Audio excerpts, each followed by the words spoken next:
They had the initial creator and writer, Neil Cross. They had Idris Elba reprising his iconic role. And the film also introduced Andy Serkis playing a twisted serial killer called David Roby.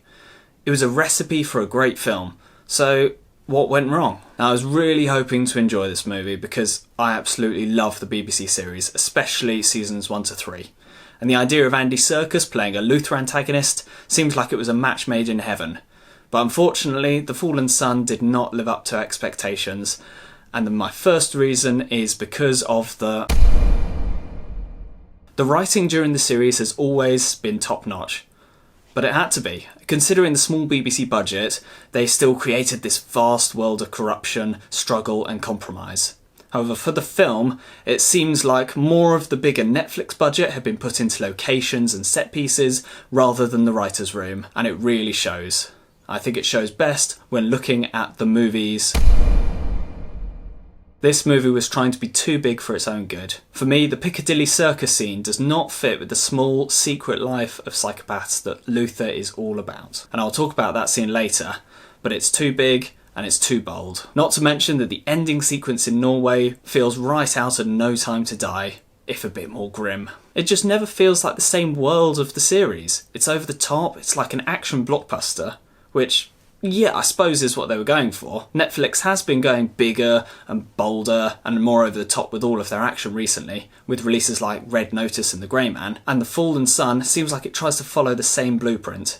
Yet in doing so, it changes the world of Luther, and it loses core elements of its identity. Luther at its roots is a pretty small personal story, and it exists to explore the character of John Luther and the people that he hunts, and The Fallen Sun didn't adequately explore either of these things. The movie's plot feels like something written in the mid-2000s, like a rejected script for Die Hard 4 or something. There's ridiculous hacking, an over-the-top villain, an invincible main character, and the Red Bunker plotline is simply outdated at this point in time. And from the first half of the film, we don't get a sense that Roby would head up something like the Red Bunker. His crimes feel a lot more personal than torturing and killing for financial gain and other people's pleasure. From the first time we see Roby intently staring at the anatomical crucifixion, it's clear that he personally enjoys pain and suffering. He hangs Callum and the other victims, and even showed up as the families watched the corpses burning. Killing is personal, enjoyable and gratifying to Roby. Then in the middle of the story we seem to just forget about his initial victims as we clumsily transition into the Red Bunker plotline, and all of a sudden these personal stakes go out the window. He relies on his henchmen to do most of the violent work, and he just lurks in the shadows being the evil genius behind the scenes. I think Roby should have either been a solo killer or a shrewd criminal mastermind, but doing both doesn't work for the story. He needs to be one or the other. I'll give more details later on why the Red Bunker plotline and Roby's character don't work for me, but now let's move on to... Now, the central section of this film is pretty solid as far as the overall plot goes, so I don't have much to say about Luther's hunt for Roby until the final act. That said, I do have some pretty big issues as far as the beginning and end are concerned. First off, Luther has dirt dug up on him by Roby's associate and is arrested pretty much completely off screen right at the beginning of the film. And what sort of start to a movie is that? The first couple of scenes establish Roby and his first kidnapped victim of the movie, Callum, and Luther is on the case to try and find and stop him. And this sounds like a great story for Luther. It's a shame they didn't stick with this simple premise. Luther taking on a deranged kidnapper alongside the constant stress of his prior shady antics coming to light. I mean, it worked for 5 seasons, why change it now? Speaking of the series, The Fallen Sun seems to ignore it almost entirely. Season 5 ends with Luther in handcuffs as his past misdeeds finally catch up with him, and the film starts with Luther on a case just as usual. It's only when Roby digs up dirt on him that Luther is finally arrested, charged and put in prison.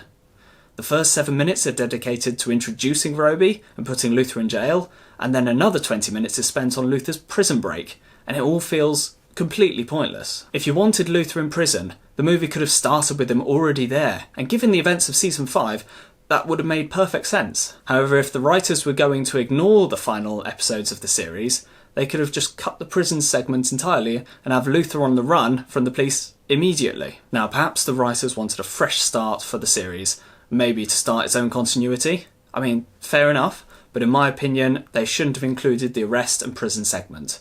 John Luther is at his most interesting when he's balancing too many plates and you don't know which is going to fall first. If this is a new continuity, Luther should be back working with the police. This way, Roby would be holding Luther's career over him as blackmail, just like all his other victims. And this way, Roby and Luther's battle would be far more personal. Now I've got a quick fire round of nitpicks that I thought would be worth mentioning, but they're a bit shorter. Most of them are to do with the end of the movie, so spoilers I guess. Number 1, why are there so many bodies underneath the ice? The Red Bunker hasn't been launched yet, and it seems like a total waste from Roby's perspective. Number 2, during the promo video for the Red Bunker, who on earth was getting all that footage from the hanging burned victims as they were burning?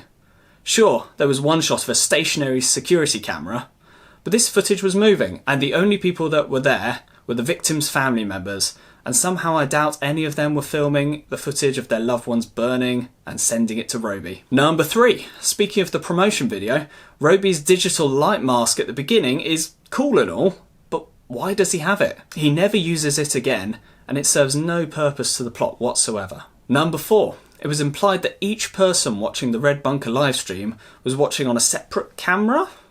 That's not how live streams work. You can all watch the same feed and the same angle at the same time. It just felt like a cool way of getting the shots where people were leaving the live stream and the recording lights on the cameras were going off. But it still bugs me though. Number 5. Luther told Roby that the police were tracing the IP addresses of everyone who was watching the live stream. No.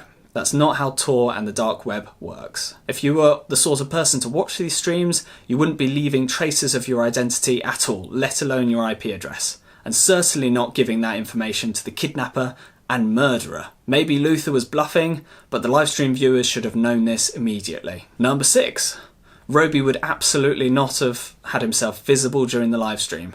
He's kidnapped dozens of people, killed many more, and is streaming it to goodness knows how many people. Especially knowing Luther is out there looking for him, it's not something an intelligent man would do. Regardless of how protected he thinks he is, Roby's evil villain lair's just been discovered by 2 cops, and for all he knows, there are many more on the way. As soon as Luther showed up, Roby should have been out of there. And there ends my list of nitpicks. Now on to what I consider the biggest issue with the film overall, and that is the character of... From the outset, Roby looks like a quintessential Luther villain, a twisted psychopath who kidnaps innocent people for his Red Room, where depraved individuals tune in and watch and vote on how the victims are going to be tortured and killed. Classic Luther, right? The problem with Roby becomes apparent when you see the sheer level of power and reach this man has. He has a vast hacker empire and surveillance operation, which is cracking and tracking hundreds of victims' devices. Even with a vast fortune, it is highly unlikely that Roby would be able to pull off this sort of operation without any leaks whatsoever. I can excuse that sort of plotline in a Mission Impossible movie where every aspect of the film is exaggerated, but in a Luther movie, it's a lot closer to... Roby's technique for maintaining control over his targets is to dig up dirt on them and then threaten to reveal it to loved ones. I've no doubt this would work for some people with really dark secrets, but I simply doubt how effective this is for the average person. And the Piccadilly sequence makes my point perfectly. Scores of people are told to just jump off roofs, crash their cars or plough through groups of pedestrians, and you're telling me that all of them thought that that was a better option compared with their secrets being revealed? I would buy it if Roby was threatening their families or something similar, but no, it's just blackmail. No matter how illegal their actions are, it's undoubtedly a step too far that many people are prepared to ram through groups of innocent bystanders, potentially killing them and many others in the process. Interestingly enough, Archie, one of Roby's blackmail victims, sums up my point in a single line. Yeah, the funny thing is, it wasn't even that bad. Not really. If the thing Roby was holding over you wasn't that bad, then why are you willing to betray everyone you work with and even kill for him? Doesn't make any sense. I could maybe understand it if Roby had been charming and charismatic. I could have bought that people started following his lead, and he slowly then became more manipulative over time. I mean, don't get me wrong, I'd love to see Luther take on a cult leader, but that's not the movie we were given. Then my second problem with Roby is his... We simply don't understand enough about Roby and why he does what he does. Sure, we could see how evil and twisted he is through his actions, but we never really get a glimpse into his soul and see his twisted worldview. Through every single episode of the series, it follows Luther as he creates a profile and tries to understand the people he's hunting. In the very first episode, we see Luther battle Alice's wits, always trying to outsmart her and trying to force her to slip up and reveal her true nature.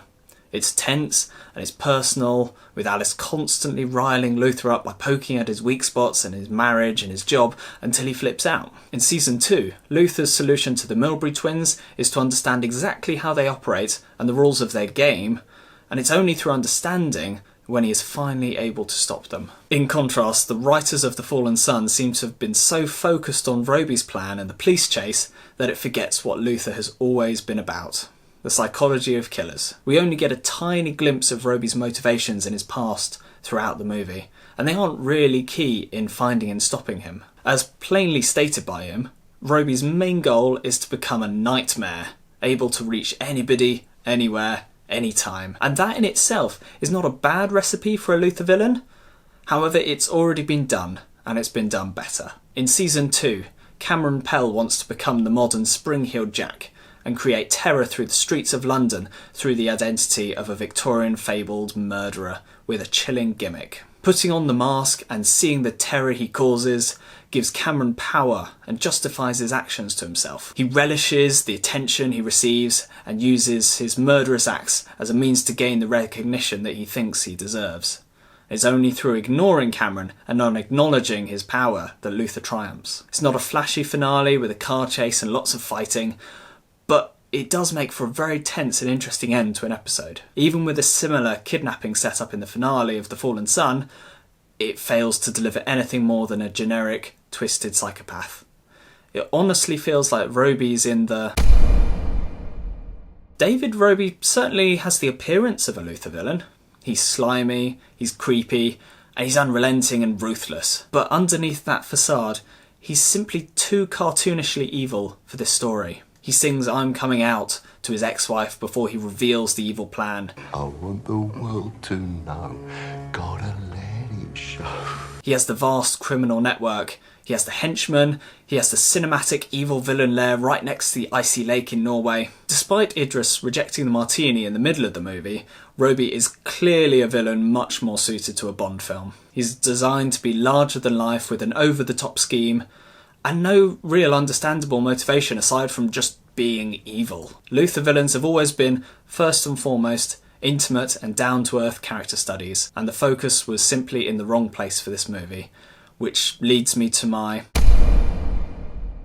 Look, Luther has always been a dark series, with all the characters being various shades of grey. However, The Fallen Sun takes that to the next level, and not in a good way. It is just too dark. The Fallen Sun feels like a rejected action movie script from 20 years ago, dusted off and rebranded to squeeze in an iconic protagonist. And although there were some really good performances from all the actors, the plot, script, and especially the inconsistent and off-brand character of Roby really let this movie down. There were already rumours of sequels floating about, and I actually do hope they come into fruition, but I hope the crew don't get wowed by a big budget into creating an even more generic action thriller police movie. The series thrived on a shoestring budget, and it meant, in order to stand out, the writing and the characterisation needed to be top-notch. So, here's hoping that although this instalment was disappointing, it's a wake-up call for Luther to return to its roots and remember what it's really about.